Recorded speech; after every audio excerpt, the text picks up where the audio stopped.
Social media যে নীরব আগুনে পুড়ে মরছে আমাদের যুব সমাজ।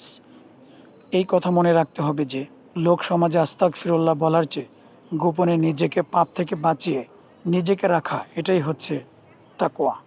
তুমি যখন স্ক্রলে ব্যস্ত, হয়তো তখন তোমার মৃত্যুর সময় হয়ে আসতে পারে। অস্বাভাবিক কিছুই নয়, কারণ মৃত্যুর তো সময় নির্দিষ্ট আমার তোমার জানা নেই। আর তাছাড়া যে যে অবস্থায় মৃত্যুবরণ করবে, হাসরের ময়দানে সে সেই অবস্থায় উদিত হবে। আর শয়তান সে হাসছে, কারণ তার ফাঁদে তুমি ধরা পড়েছ। সোশ্যাল মিডিয়া আজকের যুগের সবচেয়ে বড় ফিতনা। তোমাকে ধ্বংস করে দিচ্ছে ধীরে ধীরে, তবুও তুমি বুঝতে পারছো না। সোশ্যাল মিডিয়া একটি মারাত্মক নেশা। আজকের মুসলিম তরুণ সমাজ সকালে ঘুম থেকে উঠে প্রথমে দেখে ফোন। নামাজ নয়, কোরআন নয়, বরং ইনস্টাগ্রাম, ফেসবুক, টিকটক। এক মিনিট করে জীবন শেষ হয়ে যাচ্ছে। ধীরে ধীরে, ঘন্টায় ঘন্টায়, দিনে দিনে, মাসে মাসে, বছরে বছরে, এভাবেই আমাদের জীবন চলে যাচ্ছে। ছোটবেলায় মক্তবে যাওয়ার পথে দেখতাম ঘরের দরজায় কিংবা জানালায় বসে বসে কোরআন পড়ছেন বড় আপারা কিংবা মুরব্বীরা। আজ বহু দিন যাবৎ এই দৃশ্য যেন বিরল হয়ে গেছে। চোখেই পড়ছে না এমন দৃশ্য। শুধুমাত্র ঘুম থেকে উঠলেই গানের আওয়াজ কিংবা কোনো সিনেমার গল্প। শুধুমাত্র সোশ্যাল মিডিয়ার ব্যাপক বৃদ্ধি হওয়ার কারণে গবেষণায় দেখা গেছে যে কিশোর দিনে 4-6 ঘন্টা সোশ্যাল মিডিয়া ব্যবহার করে, তার হতাশা, মানসিক চাপ ও আত্মহত্যার ঝুঁকি 3 গুণ বেড়ে যায়। ফেসবুক চ্যাটিং এর মাধ্যমে অনেক পরিবার ভেঙে যাচ্ছে, জড়িয়ে পড়ছে পরকীয়ায়।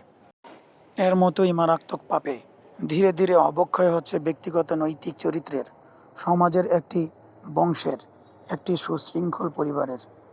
সোশ্যাল মিডিয়ার অপব্যবহার ও পাপ: হারাম কন্টেন্ট দেখা, নারীদের ছবি, ভিডিও দেখা, অশ্লীলতা শেয়ার করা, গীবত, নিন্দা, ট্রল করা, অহংকারমূলক পোস্ট, তাকাব্বুর, হিংসা ছড়ানো। নিশ্চয়ই শ্রবণ, দৃষ্টিশক্তি এবং অন্তর সবকিছুরই হিসাব নেওয়া হবে। সূরা বনী ইসরাইল। তোমরা কি জানো কে মুফলিস অর্থাৎ নিঃস্ব? সাহাবাগণ বললেন, আমাদের মাঝে মুফলিস সে যার ধন সম্পদ নেই। তখন রাসূল সাল্লাল্লাহু আলাইহি সাল্লাম বললেন, আমার উম্মতের মুফলিস হলো সেই ব্যক্তি যে কিয়ামতের দিন উপস্থিত হবে, তার নামাজ, রোজা ও যাকাত থাকবে, কিন্তু সে কাউকে গালি দিয়েছে, কাউকে অপবাদ দিয়েছে, কারো সম্পদ খেয়েছে, কাউকে রক্তাক্ত করেছে, কাউকে মেরেছে। তখন তাদের সবাইকে তার নেক আমল থেকে দিয়ে দিতে হবে। যদি তার নেক আমল শেষ হয়ে যায়, তবে তাদের গুনাহগুলো তার উপর চাপিয়ে দেওয়া হবে। তারপর তাকে জাহান্নামে নিক্ষেপ করা হবে। আল্লাহ আমাদের হেফাজত করেন। এটি সহিহ মুসলিম হাদিসে এসেছে। আল্লাহ তাআলা উক্ত বিষয় থেকে আমাদের হেফাজত করেন। সোশ্যাল মিডিয়ার অপব্যবহার কুফল। অনেক সময় দেখা যায় পরীক্ষায় ফেল করে, পিতামাতার অবাধ্য হয়, তাকওয়া ও হায়া ধ্বংস হয়ে যায়, জীবন থেকে বারাকা, বরকত চলে যায়। সালাত, কোরআন থেকে মনোযোগ হারানো, পাপের প্রতি অত্যন্ত অভ্যস্ত হয়ে পড়া, আত্মহত্যার প্রবণতা, পর্নোগ্রাফিতে আসক্তি, অশান্তি, একাকিত্ব, মানসিক রোগ।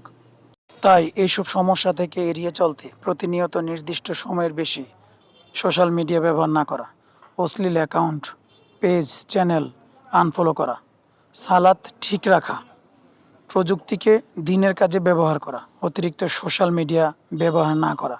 যদি করতেই হয় তবে ইসলামিক ভিডিও দেখা, কোরআন শ্রবণ, ফ্যামিলি এতে টাইম বাড়ানো, অফলাইন ইসলামিক ক্লাস, বন্ধু তৈরি, নিয়মিত কোরআন তিলাওয়াত, নিজের উদ্দেশ্য বুঝে জীবন পরিচালনা করা।